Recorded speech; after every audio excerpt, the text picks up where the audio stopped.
Olá pessoal, estou de volta com mais um vídeo e agora para falar sobre casamento na igreja. Se você conhece alguém que vai se casar, ou você for se casar, envie esse vídeo.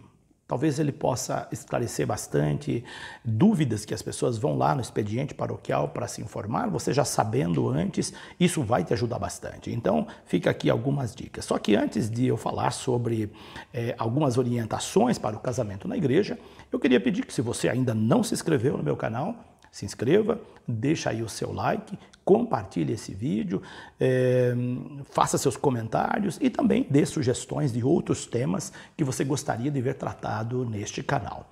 Vamos lá então. Saber, a primeira coisa que alguém que vai casar na igreja precisa saber é que o casamento, ele é um sacramento. Ele não é um mero ato social. Ele não é um ato convencional. Não é apenas um rito de passagem. Ele é sacramento, ele é um ato sagrado. Se você tiver consciência de que o casamento na igreja é um ato sagrado, você já começa a entender as exigências da igreja em relação a esse ato, os documentos que a igreja pede, por que a igreja faz certas exigências. E aí você vai compreender melhor. Porque nós sabemos que boa parte das pessoas que buscam a igreja para casar, ela não está preocupada com o sacramento. Elas estão preocupadas, muitas vezes, com o ato social, com a tradição. Isso a gente sente na hora da celebração do matrimônio, nós sentimos na hora da entrevista com os noivos, nós sentimos na hora de conhecer o casal, como é que a pessoa relaciona com a igreja. Por isso é importante ter alguns conhecimentos básicos para você fazer uma boa celebração. Então, por essa razão, pede-se que os nubentes, que são os noivos, eles sejam, em primeiro lugar, batizados na Igreja Católica. Talvez você já possa perguntar, mas se o meu noivo, a minha noiva não for batizado na Igreja Católica, for de uma outra religião, ele não pode casar na Igreja Católica? Sim, pode, aí tem a modalidade com disparidade de culto ou religião mista, mas aí tem toda uma tramitação que vou falar daqui a pouquinho sobre elas. Mas é importante que pelo menos uma das partes seja católica. Então que ela seja batizada, tenha feito a primeira comunhão, a primeira Eucaristia, tenha feito a crisma e se confesse, ou seja, pede-se que os nubentes, os noivos, tenham os sacramentos da iniciação cristã. Que você seja batizado, crismado, tenha feito a primeira Eucaristia e aí então também que você possa participar do sacramento da confissão. Vale lembrar que há dioceses que dispensam a crisma para o casamento. Isso varia muito de diocese para diocese. Quem vai informar isso vai ser a sua paróquia, se a diocese, a paróquia onde você vai casar, a igreja onde você vai casar, está aquela diocese dispensa do sacramento da crisma. A maioria não dispensa, é parte integrante, é uma exigência para o casamento na igreja. Depois, vamos ver então algumas coisas para você ficar por dentro, para você poder fazer uma boa preparação para o casamento, reunir todos os documentos necessários e uma bela celebração. Quais são os documentos e os procedimentos para se casar na igreja?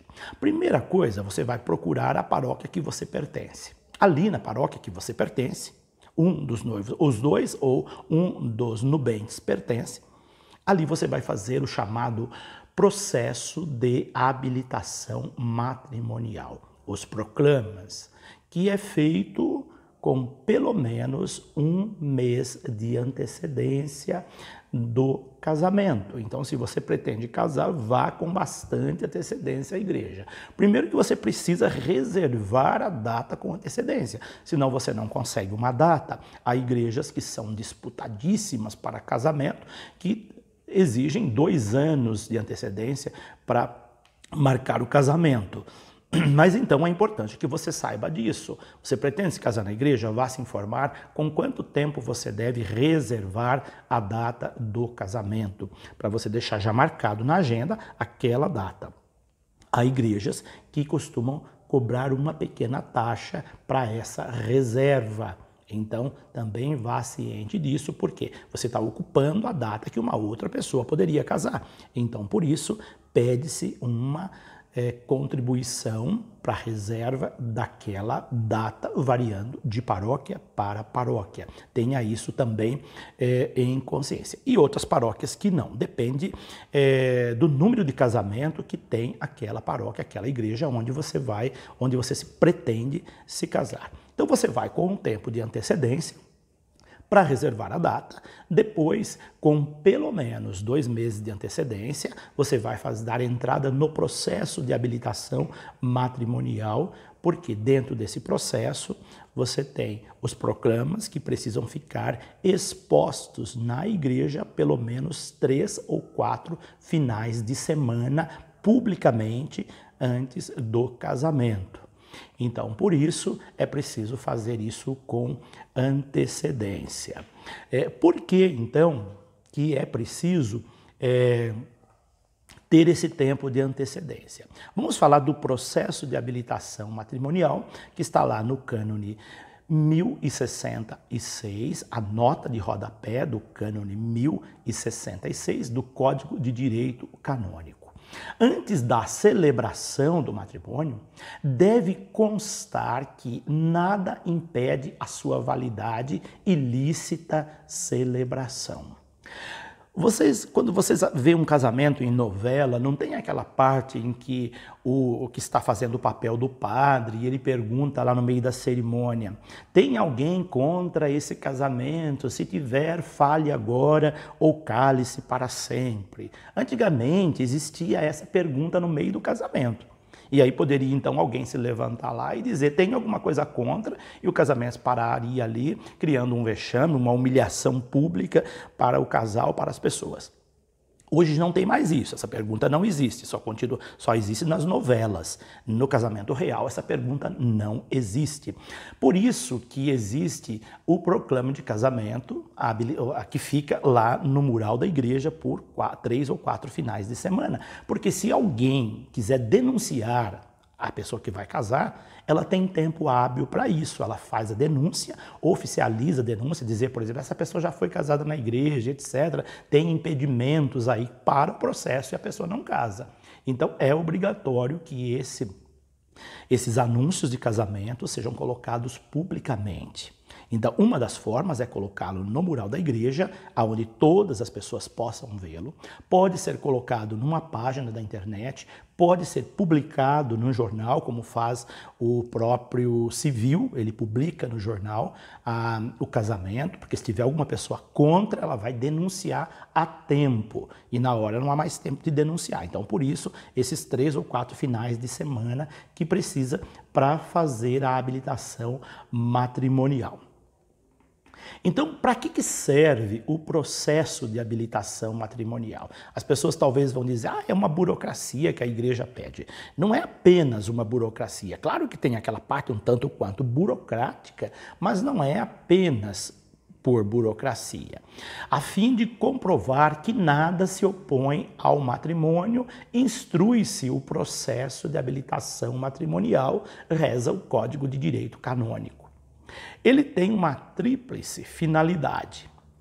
Eu coloquei aqui as 3 finalidades que tem o processo de habilitação matrimonial, que traz o Código de Direito Canônico.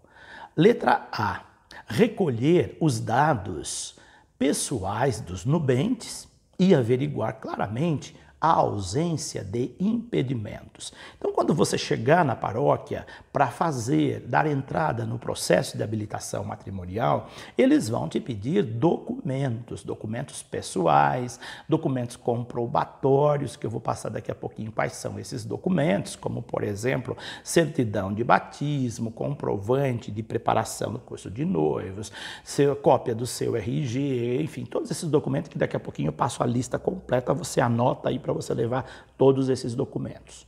Depois, letra B: adquirir certeza moral sobre a liberdade do consentimento que os nubentes deverão prestar. Ou seja, ali vai se saber se eles estão casando de livre e espontânea vontade, com consentimento também. Letra C, verificar e, se for necessário, suprir o grau de instrução suficiente dos noivos acerca da doutrina católica sobre o matrimônio. Então, os noivos, os nubentes, precisam ter a mínima, pelo menos a mínima noção do que é o sacramento do matrimônio, do que é a doutrina da Igreja Católica e por que eles escolheram casar na Igreja Católica, para que o casamento não seja meramente um ato social, um ato convencional. Então, dentro do processo de habilitação matrimonial, todos esses elementos devem ficar esclarecidos. É por isso que tem o processo de habilitação matrimonial, que alguns noivos acham que não conhecem, acham que é apenas burocracia. E aqui uma observação. Instruir o processo corresponde ao pároco habilitado a assistir ao matrimônio no teor do cânone 1115. O que diz o cânone 1115? Os matrimônios sejam celebrados na paróquia onde uma das partes contraentes tem domicílio, ou quase domicílio, ou residência há um mês. Ou seja, para você casar numa paróquia X, você precisa residir nessa paróquia. Você ou uma das partes. Ou então, que você tenha ali pelo menos um mês de residência. Então vai ser constatado, você vai trazer um comprovante de endereço para saber se você pertence àquela paróquia. Se você não pertence a essa paróquia, você não pode casar nela, você tem que vir com uma carta de transferência, tem que fazer a transferência do processo de habilitação matrimonial da paróquia que você pertence, se os dois não pertencerem àquela paróquia. Isso é muito importante ficar claro. Eu posso escolher a paróquia que eu quiser para casar? Não é bem assim. Primeiramente, você deve casar na paróquia que você pertence. Você, seu noivo ou sua noiva. Depois, ou tratando-se de vagante, pessoas que estão de passagem, na paróquia onde, na ocasião, se encontre. Olha, por exemplo, nós vamos morar, estamos aqui de passagem, vamos supor que a pessoa é cigana e ela quer casar ali, ela vai morar só um tempo ali. Ela pode fazer isso com essa declaração de que ela é vagante naquela paróquia, que ela está ali por um tempo determinado, um tempo breve. Então, há essa possibilidade da pessoa casar naquela determinada paróquia, mesmo que ela tenha pouco tempo de residência ou que ela vá residir pouco tempo naquela paróquia. Outro, com licença do próprio ordinário, ou seja, o bispo ou do próprio pároco, podem ser celebrados em outro lugar. Lembrando, então, se você for celebrar em outro lugar, você precisa da autorização do bispo. Antigamente, dava-se preferência a paróquia da esposa. Antes da reforma do Código de Direito Canônico, na hora de fazer o processo matrimonial, a preferência era para a paróquia que a noiva pertencia. Hoje isso já não está mais em vigor. Então, continuando sobre as orientações e documento para casar na igreja, então precisa, lá o processo matrimonial precisa ter esse tempo de antecedência, precisa ficar 3 ou 4 finais de semana afixado no mural da igreja para a investigação, para a eventual denúncia daquele casamento. Se você tiver dúvidas sobre isso, dá uma consultada lá no Código de Direito Canônico, o cânone 1069. Depois, na secretaria paroquial, você vai, o primeiro passo é procurar a paróquia através da secretaria paroquial, reservar a data com antecedência, como eu disse, para dar entrada no processo de habilitação matrimonial. Faça o curso de preparação para o matrimônio, o chamado curso de noivos, preparação para noivos. Esse curso, essa preparação, ela tem uma validade que varia de paróquia para paróquia, procure saber isso. Você pode fazer com bastante antecedência, não deixe para a última hora, porque se você não tiver o comprovante que você fez a preparação para o casamento, você não pode se casar. Isso é uma exigência de todas as paróquias do Brasil inteiro e do exterior. Então, procure, se preocupe, há lugares que a validade é 1 ano, 2 anos, até 3 anos de validade. Então, procure saber quando tem e quanto tempo é a validade. Você vai entregar lá na Secretaria Paroquial os documentos que são solicitados. Então, eu fiz uma lista aqui dos documentos, aponte aí esses documentos para quando você for, você já leva o original e a cópia junto desses documentos para entregar na Secretaria Paroquial da paróquia onde você pretende se casar. Primeiro, cópia da cédula de identidade, o RG dos noivos e padrinhos, junto com o documento original para checar se não há alteração, se aquele documento é verdadeiro. Então, sempre você vai levar a cópia e o original.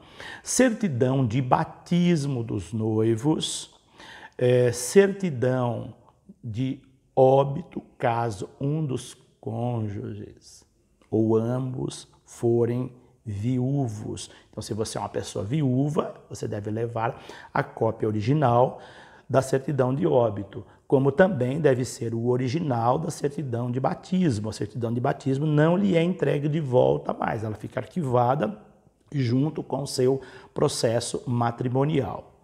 Certidão de nulidade matrimonial, caso um dos cônjuges ou ambos tenham sido casados na igreja antes, mas requeriu a nulidade matrimonial. Sobre nulidade matrimonial, eu vou fazer um vídeo só com esse tema, devido à complexidade e à importância dele. Porém, aqui nesse vídeo eu já lembro, se você requeriu a nulidade matrimonial, ela já saiu, você pode casar de novo na igreja, então você tem que levar uma cópia, o original da nulidade matrimonial para ficar arquivado no seu processo, para você poder casar novamente na igreja. Depois, certidão do casamento civil, se já casaram no civil. Vale lembrar que a igreja não celebra casamentos que não forem também casados no civil. Então, você pode casar antes ou no mesmo dia no civil. Não pode casar depois. Ah, eu quero casar primeiro na igreja e depois no civil. A igreja não permite isso. Em raras exceções que isso é permitido, como por exemplo, se a pessoa vier a perder uma herança por causa do casamento civil, mas isso é o bispo que tem que dar a liberação, a autorização. Isso não é prática, então a pessoa tem que casar primeiro no civil. Geralmente as pessoas casam uns dias antes no civil, leva a documentação, ou então casa no mesmo dia pela manhã. Mas sempre tem que casar primeiro no civil para depois casar no religioso. Essa é uma exigência da Igreja Nacional. Não é só essa ou aquela paróquia que tem essa exigência. E uma observação. A igreja não celebra casamentos se o noivo, só reforçando, se os noivos não forem casados no civil. Tenha isso, então, muito claro na hora de você entrar com o seu processo de habilitação matrimonial na paróquia, na igreja onde você pretende se casar. Continuando. Depois, o pagamento, o recolhimento de uma taxa da igreja que varia conforme a diocese, conforme a paróquia. Geralmente, as dioceses estipulam uma taxa, a mitra diocesana estipula uma taxa a ser cobrada pelas paróquias do processo de habilitação matrimonial.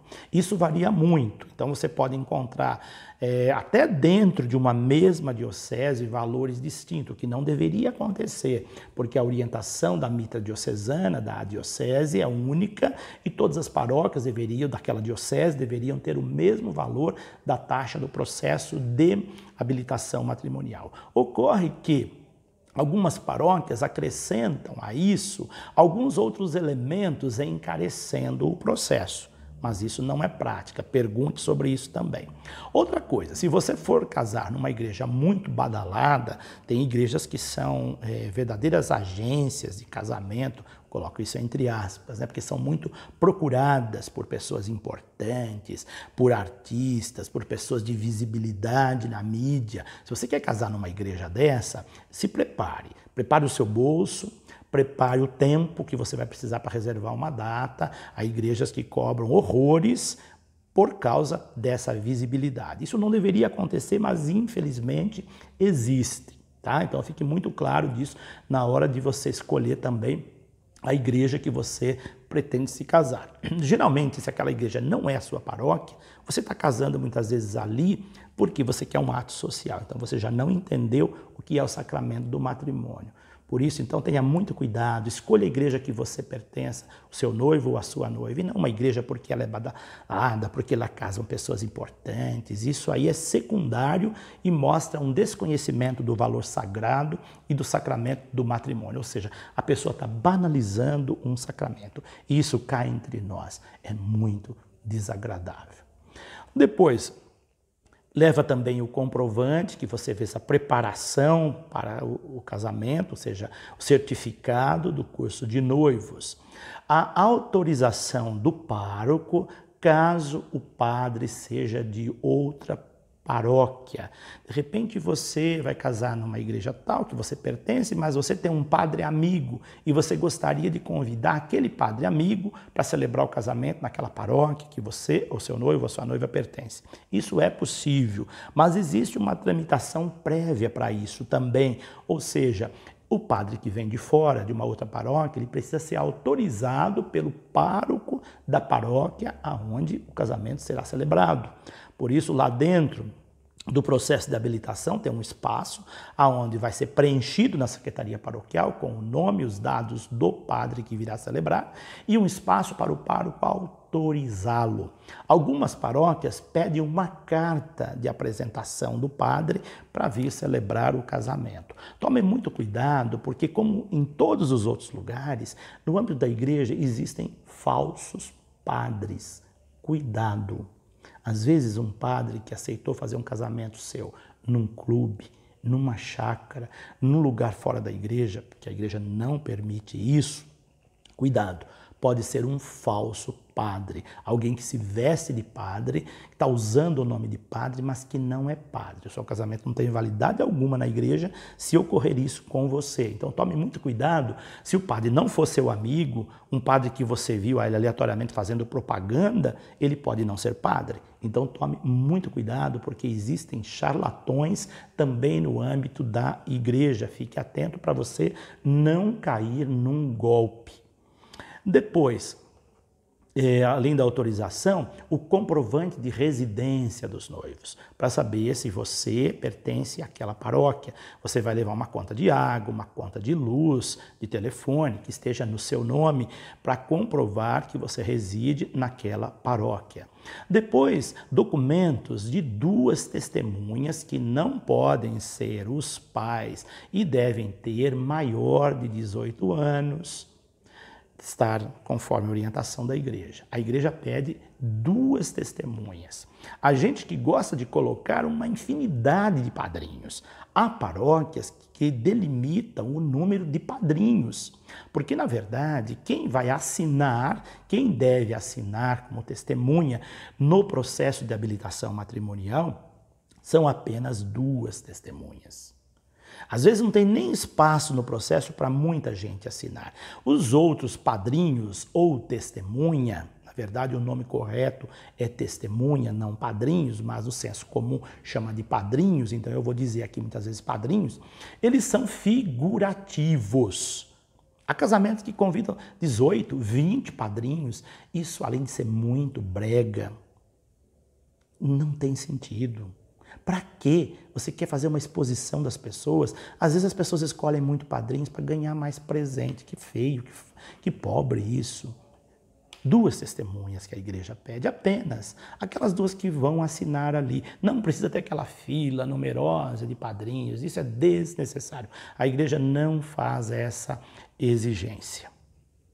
Além das testemunhas, você vai ter que fazer também uma entrevista com o padre antes do casamento. Essa entrevista pode ser feita com o pároco ou com vigários paroquiais, por ele delegados. Talvez você esteja perguntando, mas o que o padre vai me perguntar nessa entrevista? Ele vai perguntar várias coisas, mas não são invenção dele, tá? É um formulário próprio que a diocese propõe com algumas perguntas, como, por exemplo, ele vai perguntar para você e para o seu noivo, vale lembrar que essa entrevista pode ser feita e deveria ser feita separadamente, a maioria dos lugares faz junto o noivo e a noiva. As perguntas são as mesmas para ambos, mas o ideal seria que fosse separadamente. Mas a maioria das paróquias fazem essas perguntas, esses interrogatórios, essa entrevista com os noivos juntos. Outra coisa que eu quero destacar é que essa entrevista deve ser feita apenas pelo padre. Se você for a alguma paróquia e não for o padre que fez essa entrevista, foi a secretária paroquial, foi uma outra pessoa, está errado, isso não é permitido. É o padre que faz essa entrevista com os noivos, porque é a oportunidade que ele tem para conhecer os noivos, saber um pouco sobre os noivos. E aquelas perguntas que estão lá num formulário previamente estabelecido é justamente para conhecer. Então ali varia muito as perguntas, lembrando também que esse formulário tem pequenas variações de diocese para diocese, tá bom? Ali vai ser perguntado dados pessoais, como, por exemplo, se você é uma pessoa católica, se você tem vivência católica, se você é batizado, crismado, se você fez primeira comunhão, se você está casando de livre, espontânea vontade, se não há nenhum impedimento para o seu casamento, como, por exemplo, grau de parentesco muito próximo, como primos de primeiro grau, se forem dois primos, tem que ter autorização do bispo, não pode assim casar aleatoriamente, porque a grande probabilidade de você gerar filhos depois com problemas mentais, deficiência física é muito grande por questão de consanguinidade. Então há essa preocupação, tanto é que há formulários que perguntam se os noivos fizeram o exame pré-nupcial para detectar se há alguma incompatibilidade consanguínea, se há dificuldade de geração de filhos, etc. Também vai ser perguntado também sobre o endereço, a confirmação do endereço, sobre se você crê na indissolubilidade do matrimônio, como, por exemplo, você acredita que o casamento é para sempre. Então, essas perguntas vão aparecer. Se você está disposto a educar os filhos na fé católica, se você é contra o aborto, enfim, depende muito, ou a favor, enfim. Perguntas como essas, direto ou indiretamente, elas vão aparecer na entrevista. Então é um bate-papo que o padre vai fazer com os noivos para conhecê-lo melhor, para perceber se eles estão em dia com a esclarecimentos sobre a orientação da igreja, a doutrina da igreja e outros elementos. Então não fiquem preocupados, é uma conversa informal, agradável. Ali você pode tirar também muitas dúvidas com o padre sobre o casamento, sobre a cerimônia, como, por exemplo, tem noivas que gostam de atrasar no casamento, isso é muito chato, isso deixa o padre muito irritado, deixa os convidados irritados também, é uma falta de educação. Não é chique atrasar em casamento, não, é muito feio. Então ali você pode conversar com o padre, ele vai orientar você também a ser pontual no horário do casamento, enfim. Uma série de dúvidas você pode também esclarecer por ocasião da entrevista. Depois, há casamentos que são na igreja com efeito civil. Aqui eu quero lembrar também que não são todas as dioceses e paróquias que fazem casamento religioso com efeito civil. Então procure saber isso antes. Há dioceses que permitem, e isso é uma prática comum em muitas paróquias, onde a diocese permite, e há dioceses que não permitem o casamento com efeito civil. Então a paróquia não faz, você tem que casar lá no civil e depois vir casar no religioso. Procure saber isso também antes de casar, se ali a sua paróquia tem essa possibilidade. Depois, se os noivos forem de diferentes religiões, pode se casar, mas aí vai se casar com disparidade de culto e religião mista. Mas uma das partes, ela precisa ser católica. E agora, para finalizar, eu trouxe aqui algumas perguntas que geralmente as pessoas fazem sobre casamento, que ajudam a esclarecer. Talvez seja essa também a sua dúvida, e se for essa a sua dúvida, aqui vão os esclarecimentos, né? Primeira pergunta que é muito comum as pessoas fazerem: posso casar na igreja no dia e na hora que eu quiser? Não, a igreja tem toda uma programação, ela tem dias próprios para casamento, ela tem horas reservadas para casamento, então procure saber quais são os dias e horários para casamento que a igreja tem. Não vai escolher o dia que dá na sua telha, na sua cabeça para casar, porque as paróquias já têm, as igrejas já têm dias e horários certos reservados para casamento. Excepcionalmente pode-se abrir alguma exceção, mas o mais comum é que os casamentos sejam feitos nos horários previamente estipulados daquela igreja, daquela paróquia. Posso ter a cerimônia do meu casamento numa chácara, num clube? A igreja não permite casamento fora do templo religioso, por isso dificilmente você vai ter autorização. Se algum padre está fazendo casamento num clube, numa chácara, tome cuidado, ele pode não ser padre. Pode ser padre de alguma seita que se veste de padre, mas não é padre da Igreja Católica Apostólica Romana, porque a maioria das dioceses, elas não permitem casamento fora da igreja. Casamento em clube, casamento em chácara, casamento em sítio, isso não é permitido. Depois, quantos padrinhos, testemunhas eu posso ter? A igreja pede 2. Agora tem lugar que tem 4, 5, 6, enfim. Veja se a sua paróquia, onde você vai casar, ela tem limites para padrinhos. Procure saber isso antes de marcar o seu casamento. Posso comungar no dia do casamento? Sim, pode, mas você deve confessar antes também. Posso escolher as músicas que eu quiser para o meu casamento? Não. Porque você pode escolher música que não são música religiosa. É muito feio um casamento com uma música de um filme, uma música profana. Geralmente tem normas litúrgicas para o casamento, ele é um sacramento. Então procure casar com músicas que sejam religiosas. Não vá colocar, por exemplo, a música do Titanic para você entrar. Olha que feio.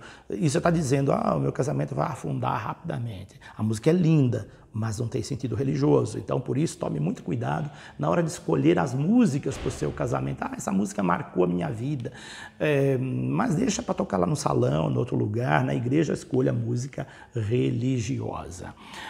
Outra pergunta que comumente se faz, posso escolher a forma que eu quiser para levar as alianças? Olha aí, tem gente que gosta de levar aliança com drone, já teve gente perguntando se poderia um cachorro levar aliança. Isso é um desrespeito com o sagrado.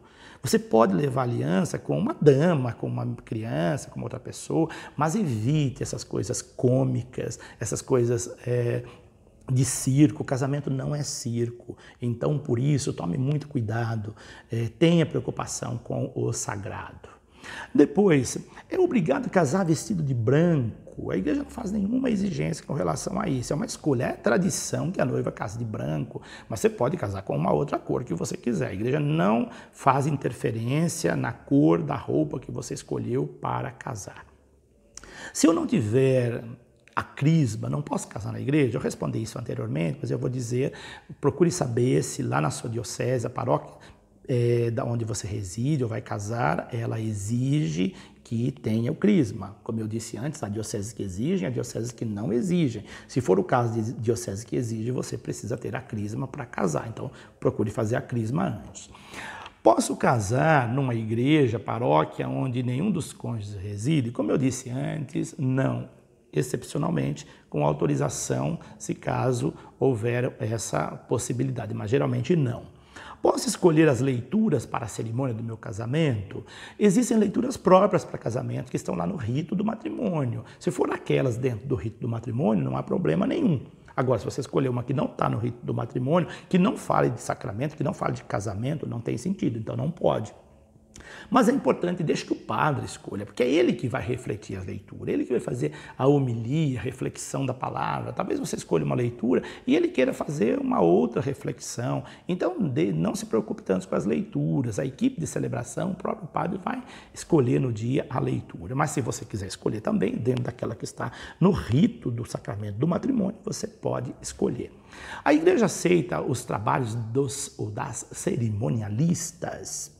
Aceita, mas com restrições. Tome cuidado também, porque as cerimonialistas geralmente são agências matrimoniais e nem sempre elas entendem de sacramento do matrimônio. E elas podem te orientar em coisas que a igreja não permite.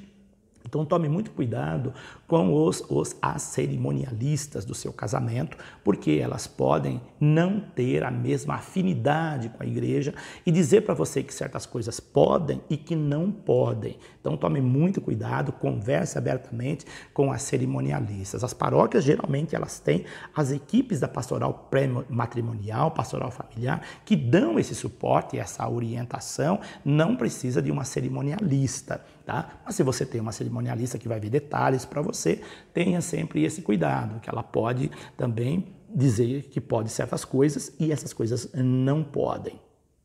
Como, por exemplo, por que a igreja não permite jogar arroz ou pétalas de rosa nos noivos? De repente você combinou com a sua cerimonialista que pode jogar arroz na sua chegada ou na sua saída ou pétalas de rosa. E a maioria das igrejas não permitem isso por questão de segurança. Chega aquelas mulheres com um salto agulha enorme lá e toma um escorregão, cai, quebra a perna, se machuca. A culpa é de quem? A responsabilidade é de quem? É da paróquia, é da igreja. Então, portanto, não vai ser a cerimonialista que vai arcar com os danos físicos, materiais, com o acidente daquela pessoa. É a igreja. Por isso, a igreja não permite que jogue arroz, pétala de rosa, alguma coisa que possa provocar acidente, alguém escorregar no dia do casamento e se machucar. Por isso, muitas igrejas não permitem que se jogue arroz ou pétala de rosa, que muitas cerimonialistas dizem que permite. Cuidado, isso é só um exemplo, mas tem outras coisas também. Outra e última pergunta, posso casar com missa? Pode, mas aí você vai ter que combinar com o pároco da sua paróquia. Casamento com missa ele é mais demorado, ele demora mais de 1 hora, porque além do rito do sacramento da Eucaristia, da missa, tem o rito do sacramento do matrimônio. Por isso, então, se você vai casar com missa, você deve ter esclarecimento sobre isso. A maioria das pessoas não casam com missa, elas casam antes ou depois da missa, mas não dentro da missa. Mas é permitido casar dentro da missa. Então essas são algumas das tantas orientações sobre o sacramento do matrimônio. Se você gostou desse vídeo, deixa aí o seu like, compartilha, envie esse vídeo para algum amigo, amiga que vai se casar, que vai esclarecer muitas dúvidas sobre isso e eles vão poder ter mais clareza quando for procurar a paróquia para dar entrada no processo de habilitação matrimonial ou buscar informações sobre o casamento.